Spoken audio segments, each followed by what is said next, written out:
Okay, it says that we're online and now streaming on the Facebook. Okay, give me 1 second. I will check if we're online. Yep, we're there. Nice.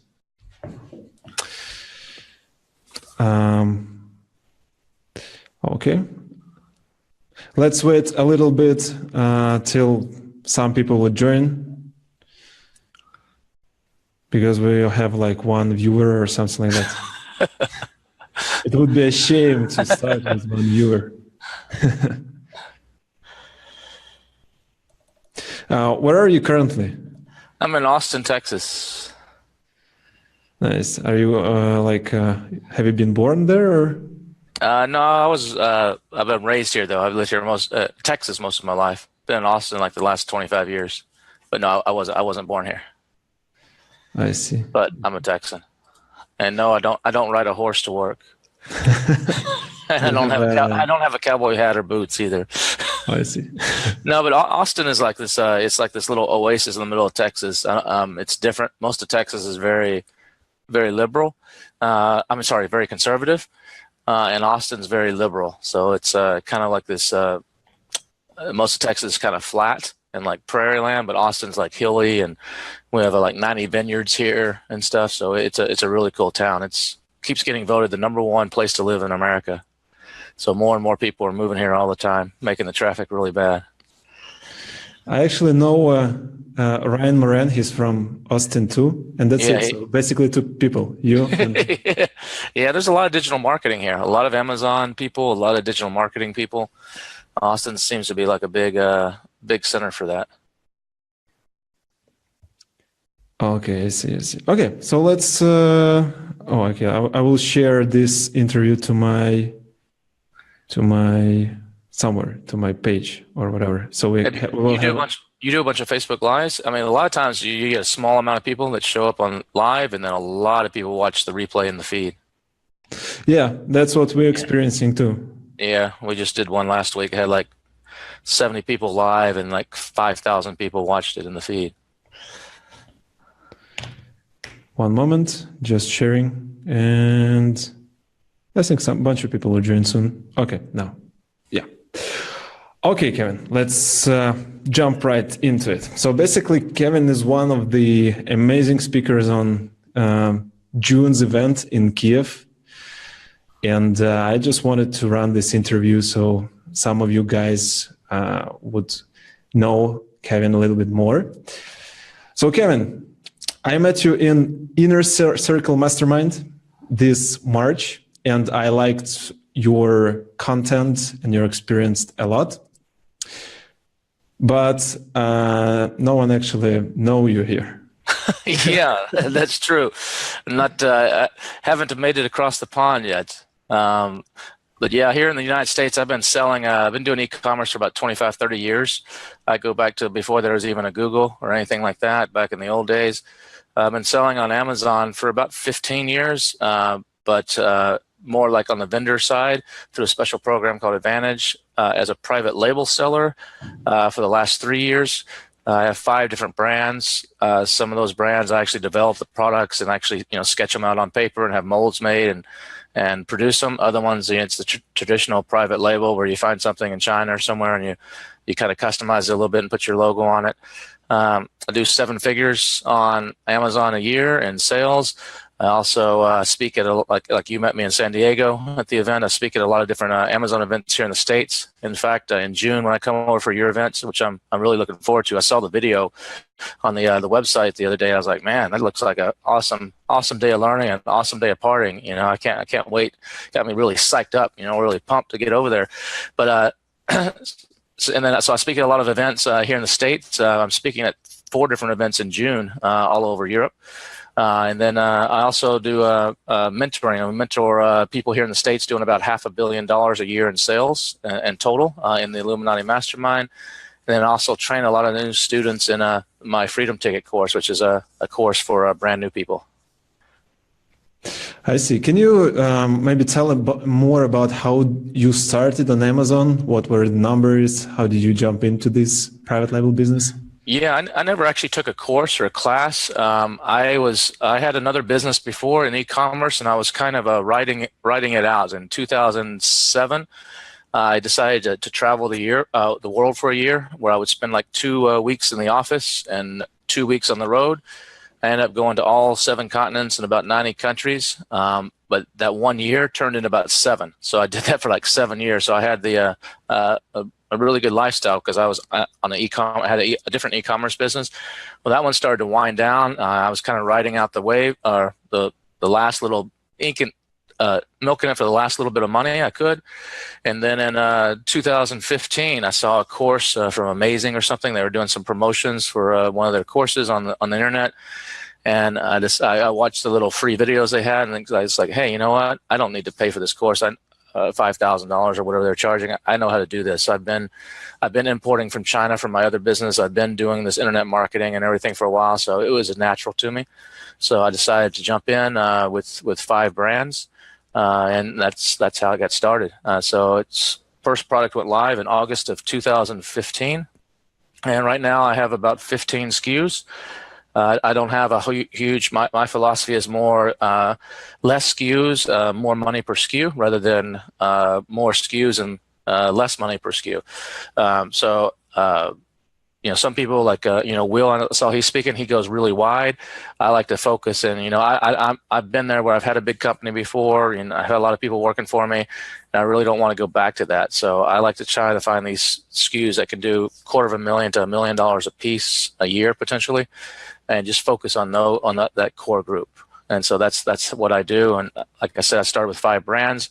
I'm gonna get rid of probably 2 of those because they were kind of like just testing, and the focus on the other 3 that are actually making most of the money.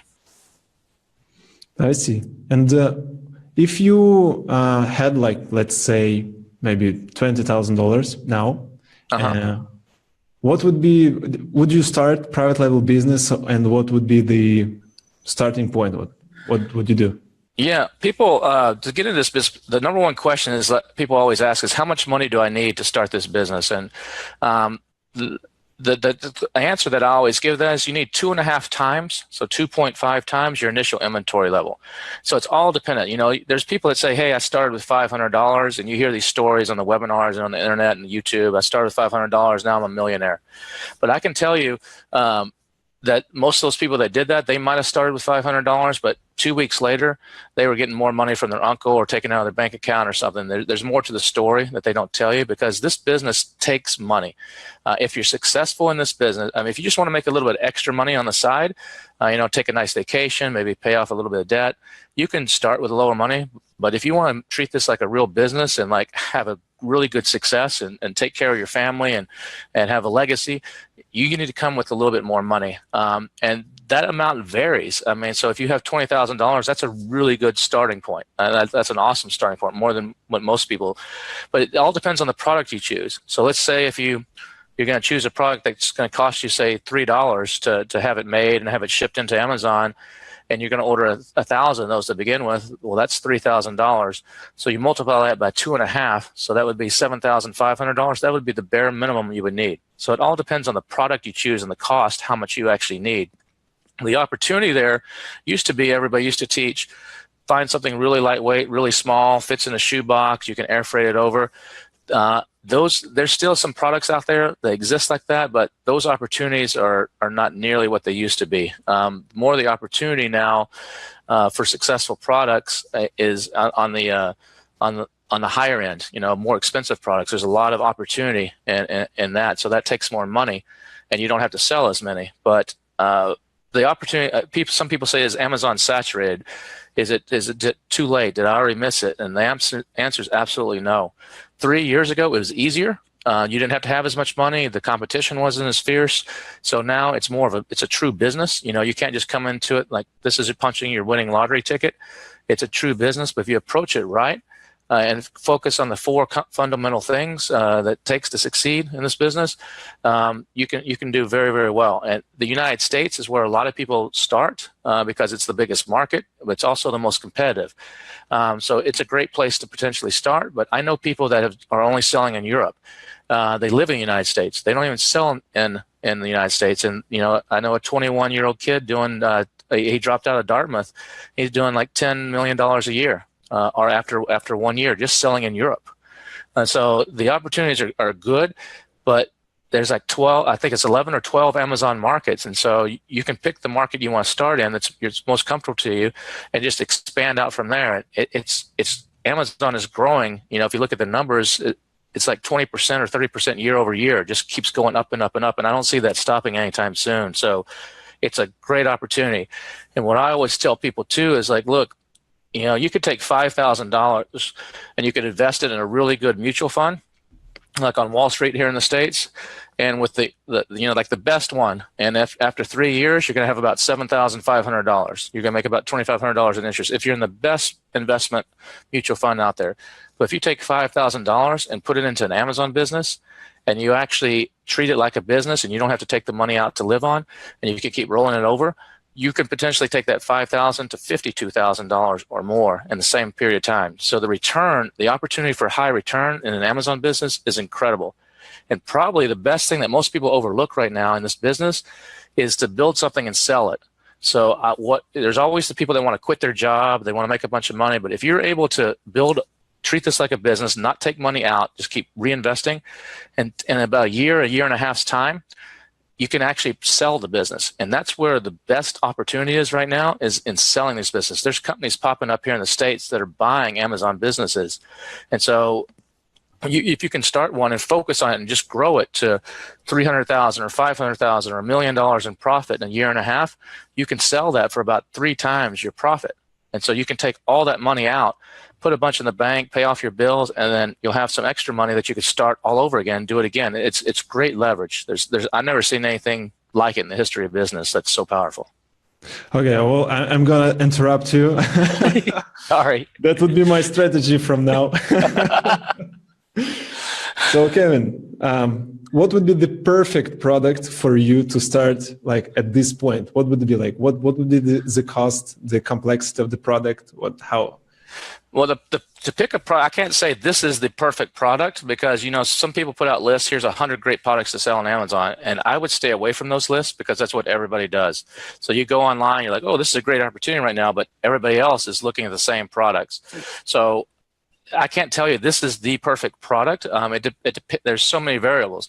What you want to do to find a product that's good for you is all based on keyword demand. So it's not that I have a good idea, I'm going to make a better light stand, or I'm going to make a better headphones or whatever. It's you want to see where the demand is on Amazon based on keyword research, and see what people are already searching for, and see where the opportunities are there. What tools are you looking at to evaluate this? I use Helium 10 tools. They're Cerebro and Magnet keyword tools because it has real Amazon data.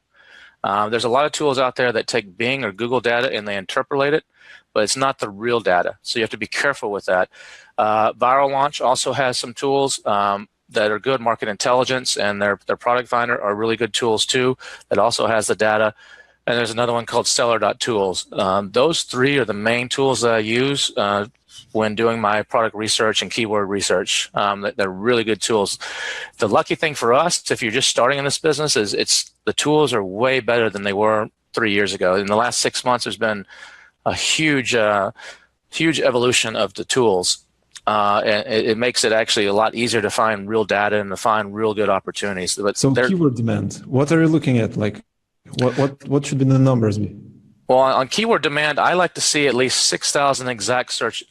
Now you could do less than this, but if you want a product that's going to sell about, in the U.S., that's going to sell about 20 units a day, I like to see a keyword search demand of above 6,000 in the exact. So, and I like to have at least 3 keywords that have that. At least 3 keywords that describe this product that have at least 6,000 exact searches per month. And I have a 10-point, it's called the Freedom Ticket product test. It's like 10 points that I recommend people look at when choosing a product. And you want 8 of those 10 to pass, to have a great chance of success. And one of those is that keyword demand. What would be the other 7? The other 9? Maybe I'll have to show that, when I present in the Ukraine.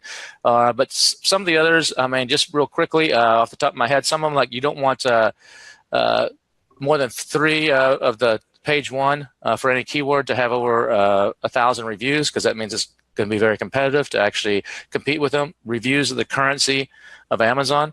So reviews, if there's a lot of products that have a lot of reviews, it's going to be very difficult for you to overcome that social proof. You might have to settle for position number 5 or 6 on the page, not number 1 or 2.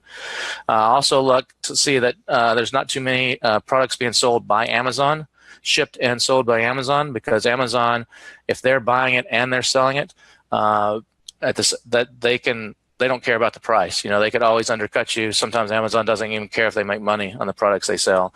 So that's one.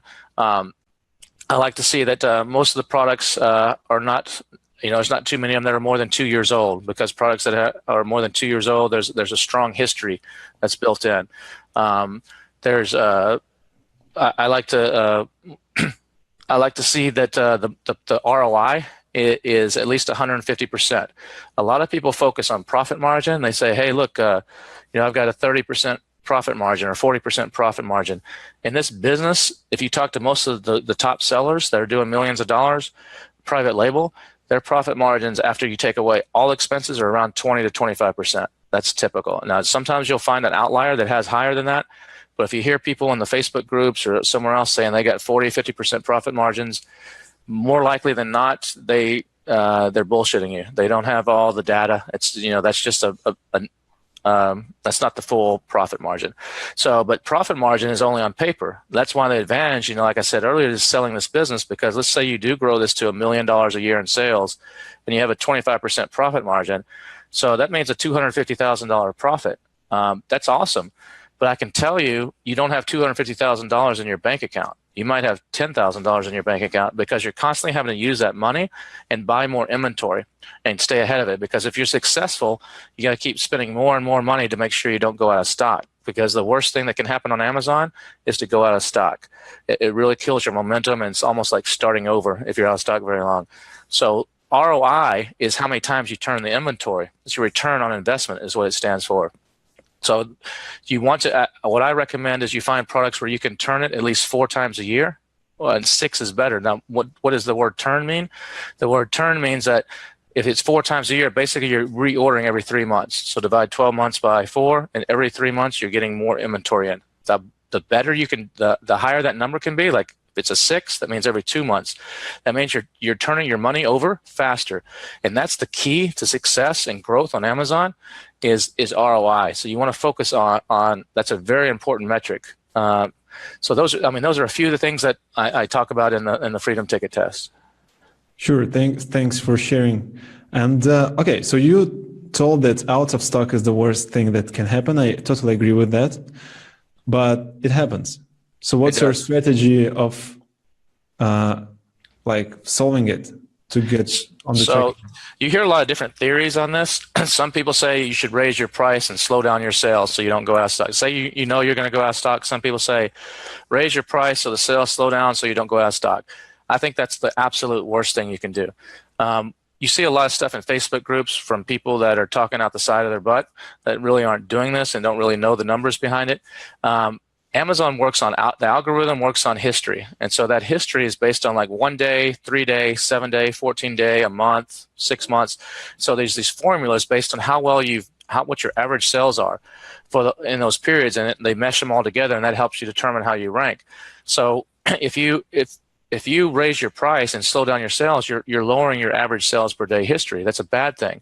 So what I like to do is just keep the price the same and just run out of stock. Try to get, if you're only out of stock 3 to 7 days, it's not going to hurt you too bad. But if it's longer than that, it's hurtful. So what I do is I actually go and I close the listing.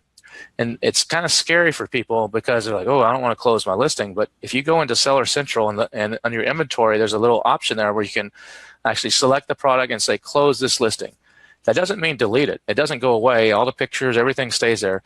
But what that does, it's a little trick, a little tactic, a ninja trick that stops the counter. It basically stops the Amazon average counter. So it basically quits counting when, because if you run out of stock, it's 0 every day. So if you were selling 10 a day, for a week, that's 70 in a week. You're averaging 10 a day. But if 3 of those days you were at 0, Now you're only at 40 for the week, and you divide that by 7, you're at 6 a day. So it's a big jump. But if you actually close the listing when you run out of stock, then it will stop that counter at the 10. Now it might start up at 9, depends on when you catch it. And then when you come back into stock, you just turn it back on. You just hit relist, and now you're going to have a much better chance to recover your position faster, because there's not a bunch of zeros in there that's hurting your average. So that's what I recommend people do if you're going to run out of stock for an extended period of time to really help you. Because if you don't do that, when you come back, if you're out of stock for a month, you basically have to start all over in a lot of cases and relaunch and everything. How do you do relaunch? How do I do? Well, I don't recommend doing relaunch. That's why I recommend you do the closed listing. Amazon gives you a grace period, at least in the United States, of about 28 to 30 days. So when you first launch a new product, it has no history. And so that first 28 to 30 days is kind of like, that's when you want to come out with all guns shooting when you launch a new product from day one. You don't want to wait. You don't want to put your product up there and like, okay, I got to get some more pictures before I do that. You want to come out right away. But if you have to do a relaunch, you're going to use tools like Cerebro or Keyword tool from Viral Launch, and they're going to give you an idea of how many per day you need to sell to be on page 1. So you're basically going to have to do either Facebook promotions or use a giveaway service that's going to sell these at a discount to try to get your momentum back. It's going to cost you a lot of money. I see. Yeah, that's what we've been doing when we want relaunch. So basically. And the thing is, if you do a relaunch and you didn't close the listing when you ran out of stock, then it's going to be even harder because you have to sell even more to overcome all those zeros. Yeah, and so for a longer period of time, right? So not for 7 days, like for 14, 30 14, days. or some people even say, I think Traian Turcu over in Romania, he recommends 21 days on it. So it's much more difficult. It's much more difficult than an initial launch. What is your opinion on, like async refresh, like when you change only async? So like when you delete the old listing, then you create a new one. What's your point on that? Take on that? Yeah, there's some people that that's a tactic to, if you launch your product and you get a bunch of bad reviews right away, you're like, oh, I want to start over. My competition came in and gave me a bunch of bad reviews. Or you can use that if a product got suspended. Say your product got suspended and you're fighting with Amazon. A tactic that people do is I would make sure you have everything backed up. Make sure you have your bullets and descriptions and all your pictures, in a Word document or something on your computer. Then you can go in there and you can delete the original one, and you can actually as long as you take the SKU, the SKU number, and you create a new ASIN and use the same SKU number, it will bring everything over. So that's like a little ninja trick to basically create a brand new listing with the same product and get rid of some old stuff. I see. All right. So let's say you have a new product coming on Amazon, like in 3-4 days. What would be the launching process for you? Well, so if I got a new product coming, as soon as it gets into stock, I'm going to turn on PPC right away. Some people say, get some reviews first. Remember what I said earlier, that those first 28 to 30 days are critical. I don't like to waste a single day. Now, my conversions might be a little bit lower if I don't have reviews. Some people may not trust it, but I don't care. I need to get the ball rolling. So I will turn on the PPC really heavy. I spend a lot on my PPC. I put really high bids, and I go after a lot of keywords and I know I'm going to probably lose money on that launch, but I need to get the data. The only way to know from Amazon exactly which keywords are making you the sales is by running sponsored ads. They don't tell you organically. You have no idea.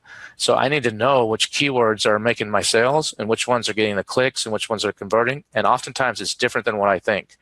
And those are the keywords that I need to focus on if I'm going to do a launch, or if I'm going to, I may need to change my title a little bit to focus on those keywords. I'll go find some other keywords that are similar to them. So I'm gonna start PPC right away. I'm also brand registered here in the U.S., so Amazon will allow me to get the first 5 reviews for $60. I pay them, so I let Amazon start to do that.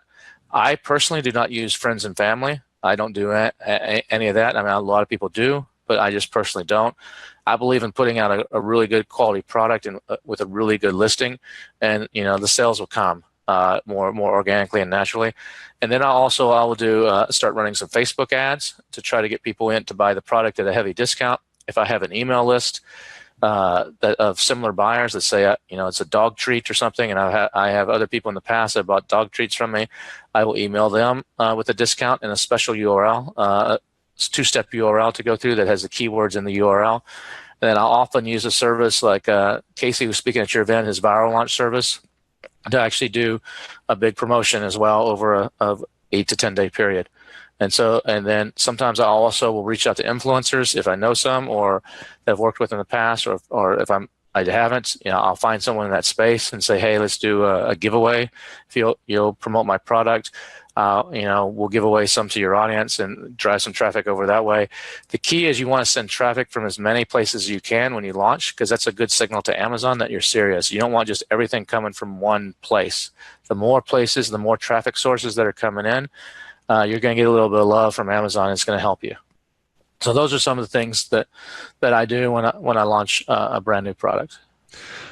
Thanks for your answer. And let's talk about numbers. How much money do you put into the initial launching process? Like what? It can be a lot. I mean, I've spent $20,000 sometimes to launch a product because it was in a very competitive space. Now, by spending $20,000, what I mean is, let's say it's a dog treat. And according to the keyword research and market intelligence and Cerebral tools, they'll tell you, okay, if you want to be on page 1, if you're not on page 1 on Amazon, you're basically dead. Not a lot of people, only like 20 to 30% of the people go past page 1 in the search results. And you really want to be above the fold, which means on the top half before you scroll. So one of those first, second, third, fourth, fifth positions where most of the money is made. And so to be in those positions, it can be very competitive. And so to show Amazon that you can compete there, you have to sell as many per day as those people. So if I'm going after a dog treat that people are selling, let's say 60 a day in those top positions based on the data research that we've done, I'm going to have to give away 60 units per day for 8 to 10 days. So let's call it 10 days. So that's 600 units. And let's say this is an expensive product. Maybe it cost me $15 to make it. So that's $15 times 600 is $9,000 right there. And my cost of the product, I'm having to give it to people really cheap. Like maybe this product sells for $40 or $50. And I'm having to give the product away, to get people to buy it, to get that momentum for maybe $5 or something really low. So I'm losing money on every one of those I sell. Plus I have to pay Amazon their fees. Plus I have to, which can add up to quite a bit of money. Plus I have to pay for the Facebook ads, or if I'm using Viral Launch, the promotion. So it can add up to a lot of money in some of the more competitive spaces. Now, if you go after something that's not competitive, that's selling 5 units a day or something, it's much cheaper and much easier. But if you're going after the big money-making guys, it can take a lot of money. And there's been a couple times where I ended up canceling a product. It just didn't work. I did all my homework, did all my research, and did the promotion, and I just couldn't make it work. I couldn't make the numbers work. I see. Actually, I really like that you were aiming at like ROI 150%. That would. That's the minimum. Yeah. Yeah, that's what I was like thinking about a lot lately. So that's a nice takeaway. And actually, one of our listeners, watchers right now, Anna, is asking the same question that we already talked about: how to avoid getting out of stock, how to stop the listing. So basically, Anna, you just need to close the listing. You just go to back end of the listing and just click. It's scary to do it. People are like, I don't know about that, but don't worry, it works really good. Okay, so I have a bunch of questions from what you said. So sure. Let's say you have 5 reviews and you launched this like heavily ads and everything else. How do you get new reviews, right? So what's your review rate? Depends on the product. The better the product fixes someone's problem in their life, the more likely they are to give you a review because they're really happy. I mean, I have a dog bowl that's a slow feed dog bowl, and I designed it from scratch. I sketched it on a piece of paper, had the 3D printing made, had the molds made, so that I have no competition. But that dog bowl really solves a lot of people's problem, because a lot of people have dogs that eat too fast and get sick or have gas or throw up or whatever. And so this forces them to use their tongue to go around all kinds of little obstacles in the bowl, and slows them down. And people love it. So they naturally go and give me really good reviews. But one of the tactics that I like to do to get reviews is I actually like to run a video contest. I will actually run using different websites like boast.io, BOAST.io. It hosts videos, and so I will actually either put in my insert or in my follow-up emails, or sometimes I'll even run Facebook retargeting ads to my current customers, and I say, hey, look, we're holding a contest for the best video of the month. If you take a video just with your cell phone of you, say you and your dog enjoying the product, or you using the product, or whatever, we're going to choose the best one each month. So all you have to do is go here to boast.io. It's like an app, or you can do it on the computer. Record a video, and then I have all those videos that I can then share into social media. But then the better ones of that, what I do is, if they write a really good or do a good one, I will actually say, hey, you want some extra interest in the contest? Just go post your video on Amazon. I don't tell them to write a review. I don't tell them give me 5 stars. I don't say anything like that. That would be against the terms of service.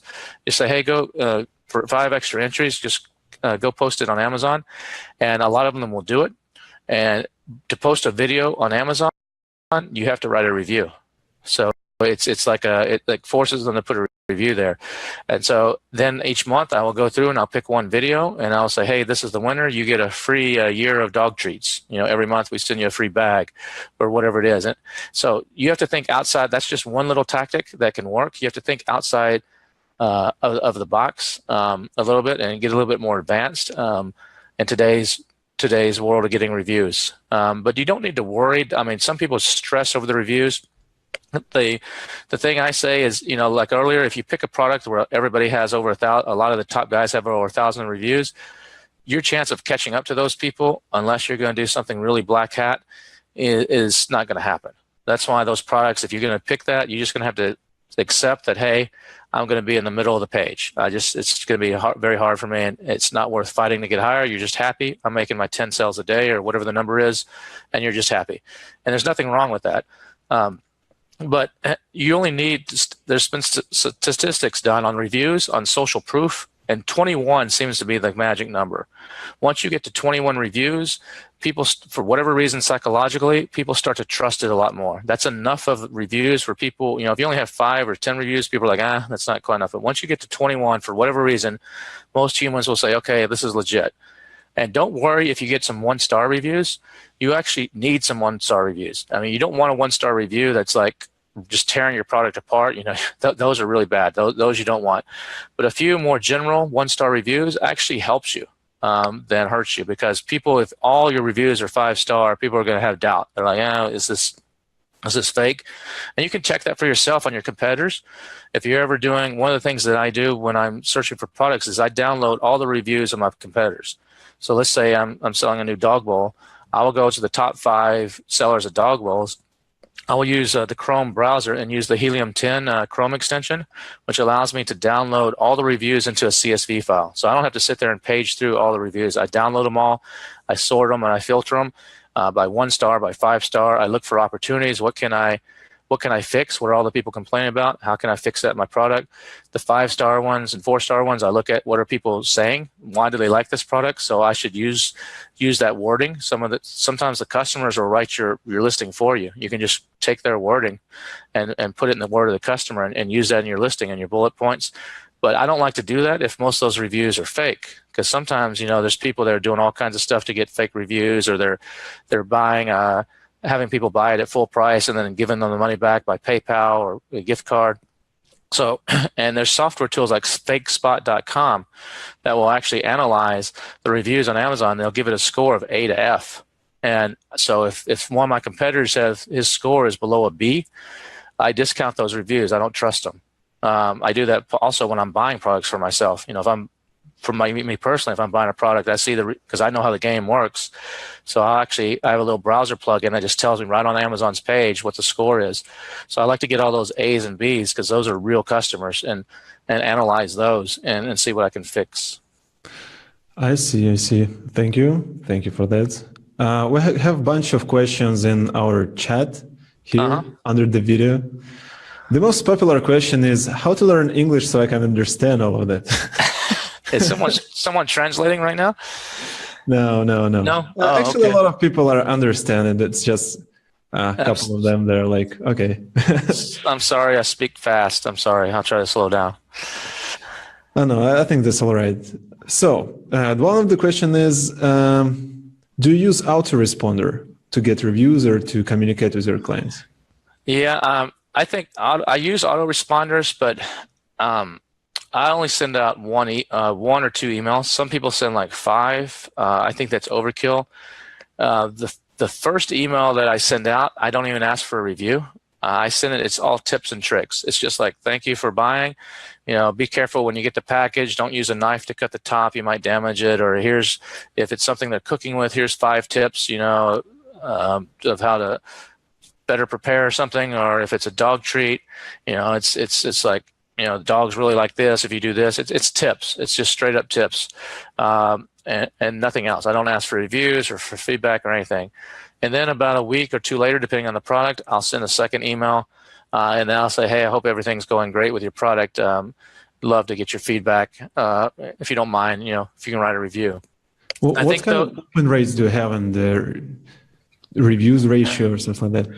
Well, the problem right now is Amazon's, a lot of people can opt out. So about half the emails you send don't even get delivered. So that's a big problem right now. And I think Amazon's going to go maybe later this year. You might, my guess is they're going to start restricting how many emails you can send. They may cut it to like 1 or something. So I think the number is going to go down because too many people are using it like spam, and the customers are not having a good experience on Amazon. So yeah. I see. Another big question here is how do you launch expensive products if you cannot actually do giveaways, right? Because the cost of goods is too high. Well, sometimes on expensive products you still have to do a giveaway. I mean, that's why I say, you know, that number earlier is how much do I need to start this. But oftentimes expensive products don't sell as much. So you know, you might have a product that sells for $200, and maybe your cost on it is $50. But so you have $150 in the top line profit there, but you might only sell 10 a day or 5 a day or something like that. You're not going to, most of those products, unless you're into some of the really high-end electronics or something, a lot of those are not selling 100 a day. Or, you know, if they are selling 100 a day and I don't have the money, I'm not going to source that I'm not going to do that product. If I only have the $20,000, like you said in the beginning, I'm going to find something that, you know, just do some quick numbers in my head. If it's selling 10 units a day, my cost is, say, let's make it easier numbers. It's a $100 product. My cost is $30. Then selling 10 a day, so I need to give away 10 a day for, let's say, 8 to 10 days. Let's call it 8 days. So that means I need to give away 80 of them, and my cost is $30. So that's $2,400 in my cost. And I got my $20,000 budget. I just have to, that's part of, you know, my budget, and I make it work. But the beauty of that, selling 10 units a day of a $100 product, that's maybe making you, say, a profit of $30 a day after you take all the fees and everything away. You're making $300 a day by just selling 10. You don't have a lot of competition. You don't have a lot of people. Typically, you don't have a lot of Chinese people trying to get on your listing and stuff. And that $300 a day, if you were selling something cheaper, you know, a $15 item, and maybe you're only making $2 on each one, you would have to sell 150 of them a day to actually be able to make the same amount of money. Which maybe, and that means it's going to be more competitive because it costs a lot less. More people are going to try it. You're going to constantly be fighting off people. You're going to be probably having to take your price down over time to where your margins are low. So that's why the higher end stuff is a great opportunity right now. I see. Thank you. So, okay, next question that I have for you. Basically, it is what is the key to success on Amazon? The key to success on Amazon is focus on the 4 things. There's lots of ninja hacks, and I'll be sharing some of these in my presentation in the Ukraine, in Kiev there in on June 23rd. And people love them. I mean, in our Illuminati Mastermind, every month we give away like 7 hacks. Here's like some cool stuff you can do today, like it's going to potentially impact your sales tomorrow. And people love that stuff. But hacks often quit working after a while. So what you want to do is you want to focus on the 4 principal things, and don't treat this like a get-rich business. Treat it like a real business. And those 4 things are, you gotta have to know how to source a product. You have to know how to use the keyword tools like we talked about to actually find good products and find where the demand is. The second thing is you have to know how to create a good listing. You have to know how to get good pictures, how to write good copy, how to do a good title, how to make sure all the keywords are in your listing appropriately. The third thing you have to master is how to launch a product. You got to know how to promote it and how to launch it, like we've talked about. And the fourth thing is you just do it all over again. You just rinse and repeat. You stick to those 4 key core principles and master those, you're going to be fine. Okay, to sum up our conversation, I have like a bunch of takeaways. I will just go through them so maybe guys would just note something. So basically what you said from the very beginning is when you plan your initial launch, you need to have money like 2.5x your initial inventory, right? At a minimum, yeah. Yeah, then make sure that there is enough demand by like keywords. You're using Helium 10 and Viral Launch tool. So basically 6,000 exact for at least 3 keywords, right? So then you have this 8 points out of 10 thing. Like the most important are, let's say ROI, at least 150%. And we need to look for products that can turn at least 4 times a year. And if you go out of stock, just close the listing. Don't be like brave guy and I will be all right. Just go there and close the listing. And yeah, then you described your launching process. I'm not going to go through that, but I've actually noted about post.io. Is it correct? Boast, yeah, with a B. Boast. Okay. Yeah, BOAST.io. It's a great video hosting website to use for getting videos and video reviews and stuff. Great. I will definitely check it out. Yeah, basically that one of my main takeaways out of our conversation. Thanks for being here with me, with us. And I'm really want to see you in Kiev and hear your amazing content. Yeah, I'm looking forward to it, and it's going to be exciting, and hopefully I'll give you guys some really good stuff. So bring your notebook and your pen and be ready to write really fast because I'm going to be giving you a lot of cool stuff. Thank you, Kevin. Sure. So see you in Kiev. All right, man. We'll see you soon. Yeah, bye-bye.